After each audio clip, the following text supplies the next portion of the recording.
Good afternoon, Fall River Public Schools families and students. My name is Jennifer Gomez. I am the Spanish Community Facilitator. The MLL department is excited to present our Fall River Public Schools families with this short video to better help you with logging in your student and how to navigate the education platforms our kids use on a daily and weekly basis. We hope you find this video helpful.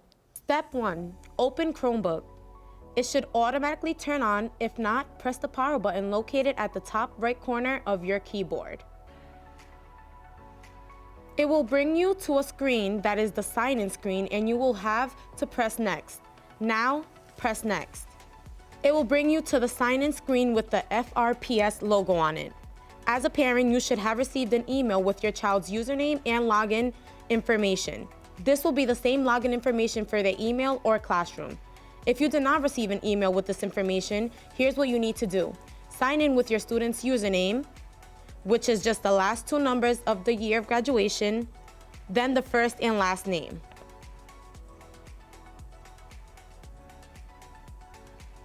And then type in the password, which is your first name, then make sure the first letter is capitalized, and then the full year of graduation. For example, 2023 or 2028. Then click sign in. It might ask you to connect to Wi-Fi. Normally shows up on the screen, but if not, click on the time code in the bottom right-hand corner and press the Wi-Fi logo. Make sure you are connected to either home Wi-Fi or mobile Wi-Fi, one or the other. Please note that whether your child is in high school, middle school, or elementary school, you can use Clever to log in. Please click the button that says Log in with Google.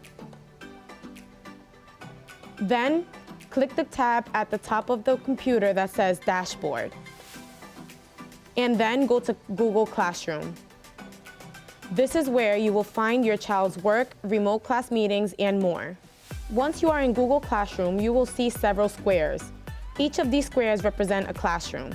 If your child is in high school, they will have a Google Classroom for each of their classes, as well as Durfee 360 and any clubs that they join. If you are in middle school or elementary school, there may not be as many Google Classroom squares.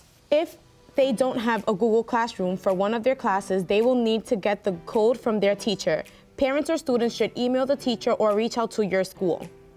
Once you are in a classroom, you should see a Google Meet or Classroom code located underneath the name of the class, or in some cases, it'll be listed in the Stream tab of the class, which also includes any information the teacher wants students to know.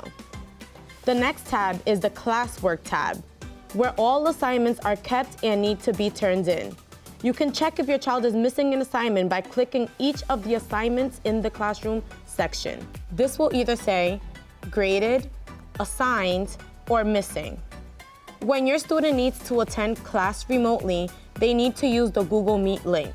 This link is different for each class. If you try to log into the meeting before the start time of the class, it will not pop up. Once your student gets into a class meeting for remote learning, they simply have to click Join Now. These are some things you should be paying attention to. Once you are in Google Classroom, there are several important applications that are useful and sometimes required. You will see a gray square made up of 9 tiny little squares in the upper right corner of your screen. This is where you will find the following: Google Meet, Gmail, Google Docs, Calendar, Google Drive, which is where all your files are stored. We do not recommend you save to the Chromebook where you can lose data. Store in Google Drive.